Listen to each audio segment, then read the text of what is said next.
Here's your list of charges. You hacked into the Army, the Navy, the Air Force, the Department of Defense and NASA, amongst other things. Why? I was in search of suppressed technology, laughingly referred to as UFO technology. I think it's the biggest kept secret in the world because of its comic value. But it's a very important thing. We've got old age pensioners can't pay their fuel bills. We've got countries being invaded to award oil contracts to the West. And meanwhile, secretive parts of the secret government are sitting on suppressed technology for free energy. So how did you go about trying to find the stuff that you were looking for in NASA, in the Department of Defense? Well, I assumed that although it's part of a secret government project, there must be military ties. I'd read 400 expert witness testimonies, ranging from civilian air traffic controllers through military radar operators, all the way up to guys that were in charge of whether or not to launch nuclear missiles. So some very credible people. All of these people had said that there are UFOs, they are alien. We're using anti-gravity and reverse engineered technology that came from captured UFO craft. We're using anti-gravity? Yeah. Right now? Who's using anti-gravity? Secret compartmented parts of the government. And I think we're being trickle-fed by the various defence contractors, so that I predict within the next 7 years we will have anti-gravity as a publicly usable phenomena. Okay, so how did you go about hacking into the computers to find what you were looking for? Well, unlike the press would have you believe, it wasn't very clever. I searched for blank passwords.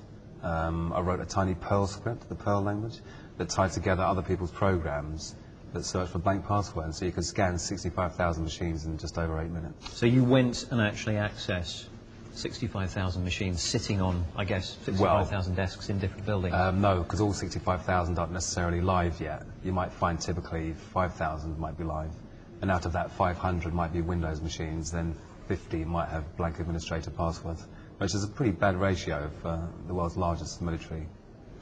So you're saying that you found computers which had a high-ranking status, administrator status, yep, which hadn't had their passwords set, they were still set to default? Yeah, precisely.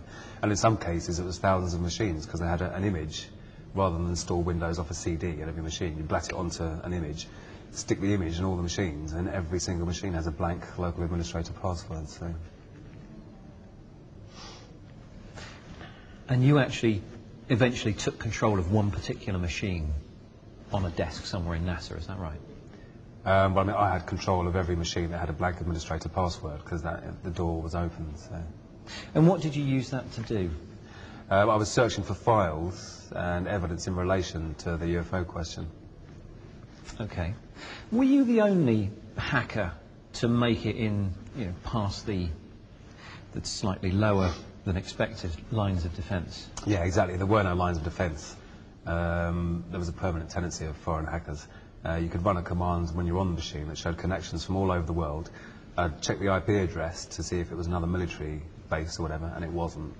The General Accounting Office in America has again published another damning report saying that federal security is very, very poor. So let's get this straight. While you were on a machine inside one of these computers in the Department of Defense, say, there were other hackers logged onto that machine as well, from around the world? Yeah, you run your netstack command and you see the list, Turkey, Germany, Holland, everywhere. Are they all being prosecuted? No, because they weren't caught, I'm assuming. I mean, they could have turned out later on to be someone else that's been caught, but not as far as I know. I think that probably, because the security was so poor, it's probably foreign governments. How many times did you go back into this computer within NASA and the Department of Defense? Was it a one-time only? No, I mean, most computers, because I maintained a quiet presence and wasn't running around causing abundant damage, as is claimed. I was back on most computers for as long as it took for me to find out if there was any information on there which would be useful to my research. So how many times do you think you went? Over what kind of period were you hacking into these computers? Was it a one-time only? Was it for the course of a week? A couple of years. And you went unnoticed for a couple of years? Oh yeah, yeah. What if I was, say, a NASA employee and I was walking past the computer that you were connected to, what would I have seen on the screen? Would there be any clues to anyone that was there? Absolutely. That you were there? Yeah, I was using something a bit like PC Anywhere, called Remotely Anywhere, so I could actually see the desktop of the machine I had control of. And if you were walking past there, you would see the mouse move and me, doing whatever I was doing on that desktop. Why weren't you spotted then? I was eventually, and it was at NASA that I was spotted. I even saw the chap's or woman's mouse cursor come down, right-click the local area network icon and choose disconnect, and that was me. So someone basically took the mouse off you, if you like, and in a way, cut the yeah. connection. Yeah. Why did it take 2 years before they caught you? Do you think there was no one there at the computer, or did they... Yeah, because I used to be careful about the hours. So you would log on in the middle of the night, say? Yeah, you had to always be juggling like different time zones and stuff. And yeah, you'd be doing it at night time, so hopefully there's not many people around. But there was one occasion where a network engineer saw me and actually questioned me, and we actually talked to each other via WordPad, which was quite strange. That was very, very strange. What did he say? What did you say? Well, he said, "What are you doing?" Which is a bit shocking. I told him I was from military computer security, which he fully believed. And we had a little chat, and he tried to impress me with his virus knowledge and going into a DOS box, a console and stuff. And that was quite strange, talking to someone who's in charge of the place where you shouldn't be, and then not realising that you shouldn't have been there. And I guess that scared you enough to stop you doing it? No.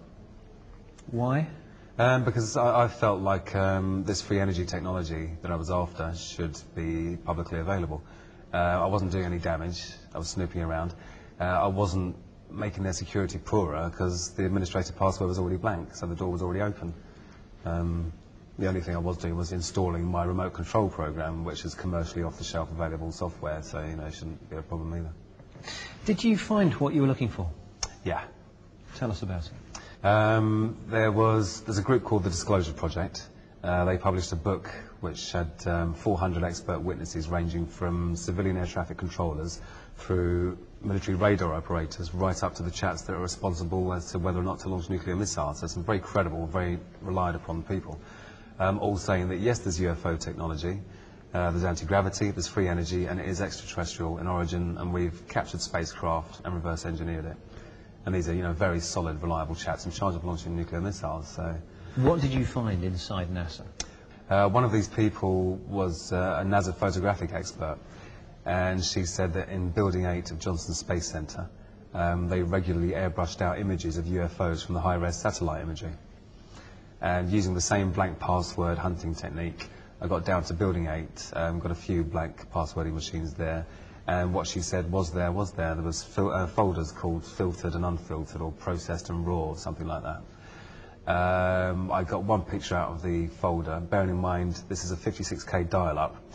So a very slow internet connection. Oh, crikey, yeah, dial-up days. A 235 megabyte picture, and if you're talking 5 minutes a megabyte, obviously impossible to